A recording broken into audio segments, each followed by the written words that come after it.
Romeo के नाम पौलुस प्रेरित की पत्री 8वां अध्याय। सो अब जो मसीह यीशु में हैं, उन पर दंड की आज्ञा नहीं, क्योंकि वे शरीर के अनुसार नहीं वरन आत्मा के अनुसार चलते हैं। क्योंकि जीवन की आत्मा की व्यवस्था ने मसीह यीशु में मुझे पाप की और मृत्यु की व्यवस्था से स्वतंत्र कर दिया। क्योंकि जो काम व्यवस्था शरीर के कारण दुर्बल होकर न कर सकी, उसको परमेश्वर ने किया, अर्थात अपने ही पुत्र को पाप में शरीर की समानता में और पाप के बलिदान होने के लिए भेजकर शरीर में पाप पर दंड की आज्ञा दी, इसलिए कि व्यवस्था की विधि हम में जो शरीर के अनुसार नहीं वरन आत्मा के अनुसार चलते हैं पूरी की जाए। क्योंकि शारीरिक व्यक्ति शरीर की बातों पर मन लगाते हैं, परंतु आध्यात्मिक आत्मा की बातों पर मन लगाते हैं। शरीर पर मन लगाना तो मृत्यु है, परंतु आत्मा पर मन लगाना जीवन और शांति है। क्योंकि शरीर पर मन लगाना तो परमेश्वर से बैर रखना है, क्योंकि न तो परमेश्वर की व्यवस्था के अधीन है और न हो सकता है। और जो शारीरिक दशा में हैं, वे परमेश्वर को प्रसन्न नहीं कर सकते। परंतु जबकि परमेश्वर का आत्मा तुम में बसता है, तो तुम शारीरिक दशा में नहीं परंतु आत्मिक दशा में हो। यदि किसी में मसीह का आत्मा नहीं, तो वह उसका जन नहीं। और यदि मसीह तुम में है, तो देह पाप के कारण मरी हुई है, परंतु आत्मा धर्म के कारण जीवित है। और यदि उसी का आत्मा जिसने यीशु को मरे हुओं में से जिलाया तुम में बसा हुआ है, तो जिसने मसीह को मरे हुओं में से जिलाया, वह तुम्हारी मरणहार देहों को भी अपने आत्मा के द्वारा जो तुम में बसा हुआ है जिलाएगा। सो हे भाइयों, हम शरीर के कर्जदार नहीं, ताकि शरीर के अनुसार दिन काटें। क्योंकि यदि तुम शरीर के अनुसार दिन काटोगे तो मरोगे, यदि आत्मा से देह की क्रियाओं को मारोगे तो जीवित रहोगे। इसलिए कि जितने लोग परमेश्वर की आत्मा के चलाए चलते हैं, वे ही परमेश्वर के पुत्र हैं। क्योंकि तुमको दासत्व की आत्मा नहीं मिली कि फिर भयभीत हो, परंतु लेपालकपन की आत्मा मिली है, जिससे हम हे अब्बा, हे पिता कहकर पुकारते हैं। आत्मा आप ही हमारी आत्मा के साथ गवाही देता है कि हम परमेश्वर की संतान हैं, और यदि संतान हैं तो वारिस भी, वरन परमेश्वर के वारिस और मसीह के संगी वारिस हैं, जबकि हम उसके साथ दुख उठाएं कि उसके साथ महिमा भी पाएं। क्योंकि मैं समझता हूं कि इस समय के दुख और क्लेश उस महिमा के सामने जो हम पर प्रकट होने वाली है कुछ भी नहीं है। क्योंकि सृष्टि बड़ी आशा भरी दृष्टि से परमेश्वर के पुत्रों के प्रकट होने की बाट जो रही है।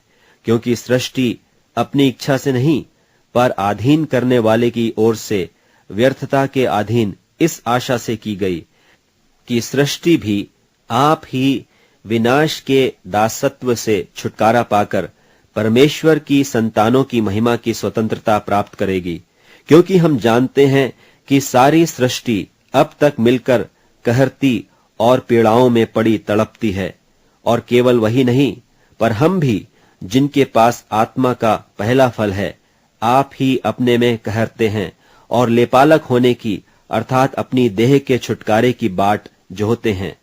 आशा के द्वारा तो हमारा उद्धार हुआ है, परंतु जिस वस्तु की आशा की जाती है, जब वह देखने में आए तो फिर आशा कहाँ रही? क्योंकि जिस वस्तु को कोई देख रहा है, उसकी क्या आशा करेगा? परंतु जिस वस्तु को हम नहीं देखते, यदि उसकी आशा रखते हैं, तो धीरज से उसकी बाट जोहते भी हैं। इसी रीति से आत्मा भी हमारी दुर्बलता में सहायता करता है, क्योंकि हम नहीं जानते कि प्रार्थना किस रीति से करना चाहिए, परंतु आत्मा आप ही ऐसी आहें भर भर कर जो बयान से बाहर है हमारे लिए विनती करता है। और मनों का जांचने वाला जानता है कि आत्मा की मनसा क्या है, क्योंकि वह पवित्र लोगों के लिए परमेश्वर की इच्छा के अनुसार विनती करता है। और हम जानते हैं कि जो लोग परमेश्वर से प्रेम रखते हैं, उनके लिए सब बातें मिलकर भलाई ही को उत्पन्न करती हैं, अर्थात उन्हीं के लिए जो उसकी इच्छा के अनुसार बुलाए हुए हैं। क्योंकि जिन्हें उसने पहले से जान लिया है, उन्हें पहले से ठहराया भी है कि उसके पुत्र के स्वरूप में हो, ताकि वह बहुत भाइयों में पहलौठा ठहरे। फिर जिन्हें उसने पहले से ठहराया उन्हें बुलाया भी, और जिन्हें बुलाया उन्हें धर्मी भी ठहराया है, और जिन्हें धर्मी ठहराया उन्हें महिमा भी दी है। सो हम इन बातों के विषय में क्या कहें?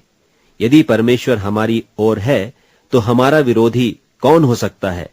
जिसने अपने निज पुत्र को भी न रख छोड़ा परंतु उसे हम सब के लिए दे दिया, वह उसके साथ हमें और सब कुछ क्यों कर न देगा?